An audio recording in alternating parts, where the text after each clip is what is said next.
ಮಂಡ್ಯ ಅಂದ್ರ ಸಕ್ಕರೆ ನಾಡು ಅಂತಾರ. ಅಂತ ಮಂಡ್ಯದಲ್ಲಿ ಬೆಲ್ಲದಿಂದ ಮಾಡಿರೋ ಈ ಸಿಹಿ ತಿಂಡಿಗ 120 ವರ್ಷದ ಇತಿಹಾಸ ಅದ. ಅದ್ಯಾವ್ದ್ಲಾ ಅಂತ ಸಿಹಿ ತಿಂಡಿ ಅಂತ ಯೋಚನೆ ಮಾಡ್ತಿದಾರ್ಯಾ? ಉರಿತಿರೋ ಒಲಲಿ ಮಾಡಿರ ಈ ಮಿಠಾಯಿ ಅಂದ್ರ ಕೊಬ್ಬರಿ ಮಿಠಾಯಿ ನೆನ್ಪಾಯ್ತ.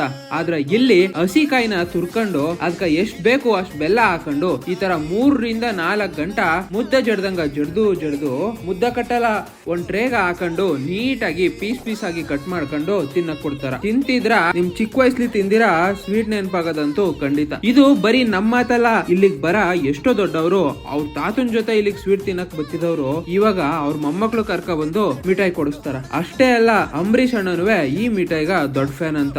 ಎಷ್ಟೋ ಬ್ರಿಟಿಷ್ ಆಫೀಸರ್ಗಳುವೆ ಬಂದು ಇಲ್ಲಿ ಮಿಠಾಯಿ ತಿನ್ಕೊಂಡು ಹೋಗಿದಾರಂತ. ನೋಡಿ 10 ರೂಪಾಯಿಲಿ ಸಿಗ ಮಿಠಾಯಿಗ ಎಷ್ಟು ಇತಿಹಾಸ ಇದ್ದು ಅಂತ. ಏನೇ ಹೇಳಿ ಸಿಹಿ ತಿಂಡಿ ಅಂದ ತಕ್ಷಣ ದೊಡ್ಡ ಬೇಕರಿಯಿಂದನೇ ಬೇಕು ಅಂತ ಅನ್ಕೊಳ್ಳೋ ಈ ಕಾಲದಲ್ಲಿ ಹಳೆ ಕಾಲದಿಂದನೂ ಯಾವ್ದೇ ಕಲಬೆರಕೆನೂ ಬಳಸದೆ